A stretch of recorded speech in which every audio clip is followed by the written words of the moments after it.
Welcome to Voices from the Cliff, a public affairs presentation of Briar Cliff University. I'm your host, Ford Clark. On today's inaugural program, our guest is Briar Cliff President, Dr. Mattthew Draud. Dr. Draud, thank you for joining the program today. Yeah, thanks for inviting me. Yeah, you bet. We appreciate your time. I guess we'll start out with, where'd you grow up? What'd you want to be when you grew up? Just a little bit of your background there. So I grew up in northern Kentucky. I was born in a little town called Covington. It's directly across the river from Cincinnati, Ohio. So, really grew up in the northern Kentucky area. Didn't leave there until I graduated college. I went to Thomas More College. Now it's Thomas More University. It's a Catholic university, also in a Franciscan tradition. And after that, I moved to Louisiana. I went to a state school there to get my master's degree in biology. You asked me, what did I want to do when I was a kid? And I fell in love with biology early. I fell in love with keeping animals and learning about them and seeing them in the wild. And when I found out in college that you could actually make a living being a biologist, I was like, that sounds like me. So I went on to, as I say, to get my master's degree in Louisiana at University. At that time, it was University of Southwestern Louisiana, the Raging Cajuns. Got a master's degree in biology there. Graduated in 1990. Went on to Lehigh University to get my PhD in biology, and I guess the rest is history. I became a biology professor first at Long Island University, 1997. LIU. Yes. Yeah. Yes. So, obviously, you grew up in Kentucky, big Kentucky basketball fan. Yeah, it's kind of funny. I didn't grow up with that because I went to small schools, and my family had all gone to small schools. I didn't grow up with that, Kentucky basketball in my genes as much as some of my friends did. So I like the Louisville Cardinals as much as I like the Kentucky. So the teams. So what got you into collegiate administration? Did you become a teacher first? What was your career path there? Yeah. As I said, I wanted to be a biologist. I really loved research. Along the way, when I was doing my PhD, I learned that I really liked to teach. I got a summer job teaching for Northampton County Community College in Bethlehem, Pennsylvania. First time I'd ever really had a full opportunity to teach a class. And I taught anatomy and physiology, and I absolutely loved it. And I was like, I think this is really what I want to do. And got my first job, as I said earlier, at Long Island University as a faculty member in the Department of Biology, and I loved it. And so the combination of teaching and research was, I thought, right in the sweet spot. Because of the aging nature of my department that I came into at Long Island University, they needed someone to step up to be a department head. I was invited to apply for it. I didn't, actually. I really kind of wanted to avoid that kind of administrative responsibility. But eventually they really needed me to step up, and I did. I didn't think I would enjoy it very much, but as it turns out, I really found a different way of serving that I loved. I loved being able to serve the faculty who then, were serving students. And I found it was just another way of kind of broadening the influence I could have in higher education.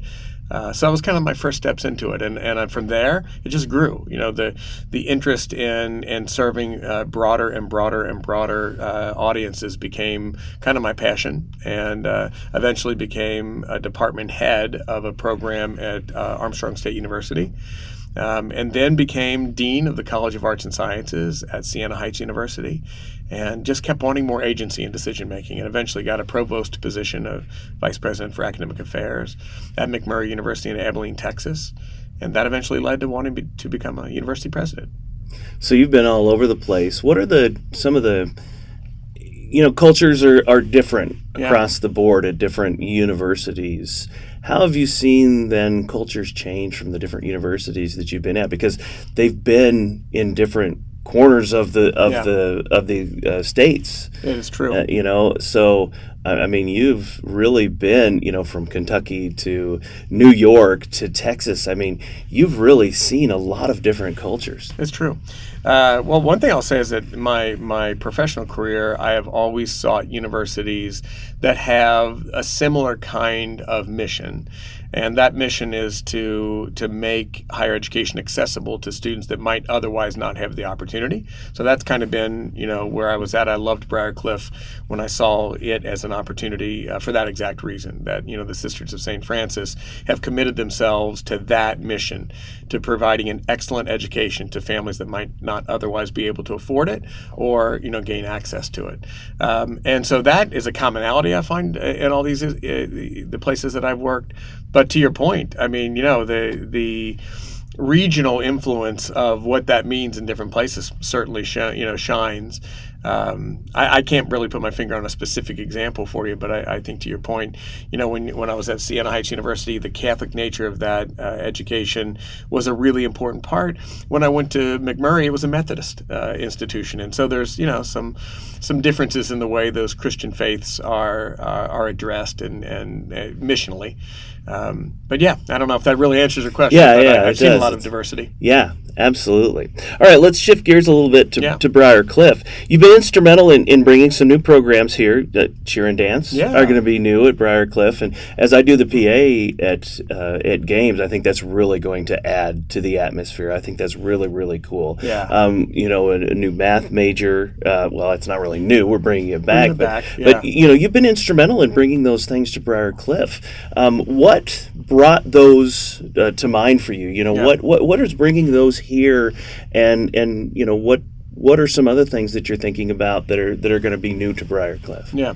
Well, one of the things I'm very proud of is the fact that about 85% of our students are student athletes, and that is not to say that I'm not proud of the 15% that are not. I'm extremely proud of that aspect of Briarcliff as well. But it is an interesting thing. I mean, in the scope of private higher education, having about 85% of your students as student athletes is really out there. I mean, I only know of several universities that have a larger percentage. So that's something to, be proud of.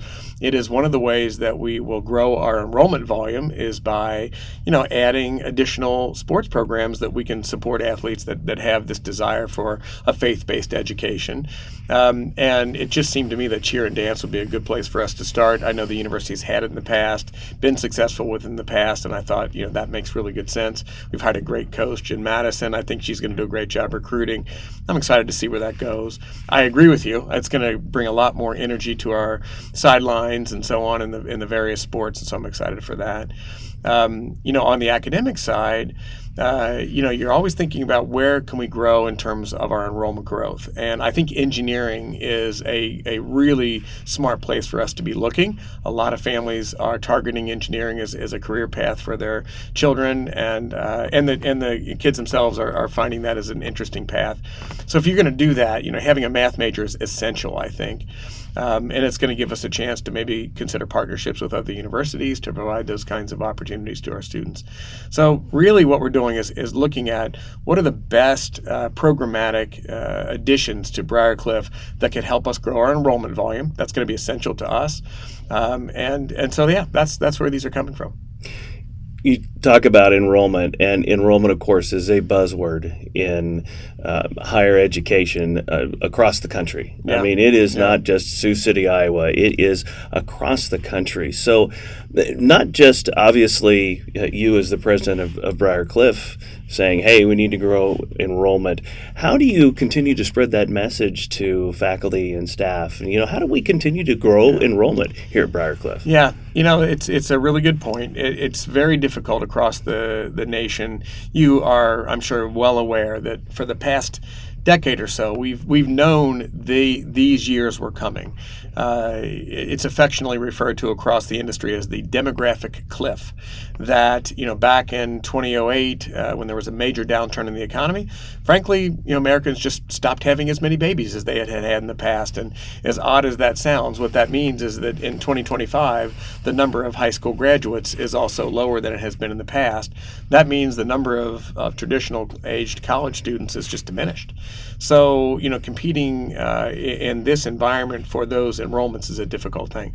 What we have to do is keep our programs attractive so that families say, okay, yeah, that's the education I want. That's the program I want. That's the university that I want. That's the community that I want for my students.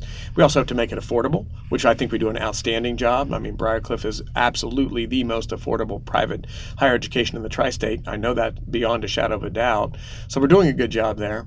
I think we're doing a lot of things that are right. I actually think that we are. But we have seen a decrease in enrollment over the past 5 or 6 years that we need to turn around. And I think we've identified most of the strategies to do that. And I think we're just beginning to actualize those. And hopefully we'll all come together as a community to be able to do that. I personally believe that Briarcliff is as well equipped to handle the future of post-secondary education, as anyone. I've been here now just over a semester, and I really feel like with the close-knit faculty that we have and the strong faculty that we have, and yeah, I'm a little biased, but I really like the trajectory that Briarcliff is in, and the energy that you've brought, and the things, the ideas and things that you've brought. I really feel like we are in a position to overcome the obstacles that a lot of universities are facing across the country. I really feel like we are headed in the right direction. I agree with that. What I would say is that I've inherited here an extremely strong team. And if you begin looking at our faculty, we have a phenomenal faculty. And it's not just that they're talented in their disciplines, which they are, highly qualified, high experienced and credentialed and skilled. That's all phenomenal. But it's also this community that they've built and the desire to see Briarcliff succeed. And so I think there's a lot of value in that. You can say the exact same thing about our staff. And frankly, and maybe I'm biased on this, but I do think our president's cabinet, I think the vice presidents across the board are very strong, very committed, and I think it, to your point, gives us a great opportunity to succeed in a difficult environment. I was thinking about, I just came back from a conference in Texas where I met with hundreds of other university presidents that are facing the same exact circumstances we are. Many of them are facing very dire circumstances. And I felt very optimistic about where we stand right now and our chance to turn it around and be part of something really big. So I left there feeling very optimistic. You'd asked a moment ago about what are the things that faculty and staff could be doing to help with enrollment. Well, one of the things I really think is that focusing our energy on some of the local school districts that we may not have been partnering with as well as we could have been.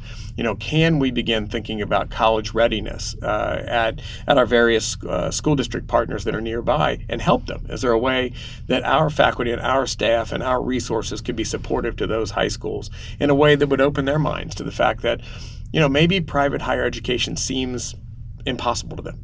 Maybe they hear this idea that, well, the college tuition at Briarcliff is $35,000. My family can't possibly afford that. Well, we know that. I mean, that's why we go raise lots and lots of money from wonderfully generous people that help us offset that tuition with very generous scholarships. And so none of our families that are coming here are spending $35,000 in tuition, right? But I'm not sure we're doing a good enough job of letting our high school partners know that, hey, Briarcliff is affordable. When you compare it to state school options, you are going to find us right there in that same price point. So I don't know. I think that's where some of our growth could come in just partnerships with our local school districts. I think that'll wrap things up. We Great. Appreciate your time for coming on the program today, our inaugural program. Yeah. On Voices on the Cliff. It's an exciting project you got going, so good luck to you. Well, I appreciate it. President Draud, again, we really appreciate your time. Our guest today has been Briarcliff President, Dr. Mattthew Draud, and this has been Voices from the Cliff, a public affairs presentation of Briarcliff University. I'm Ford Clark.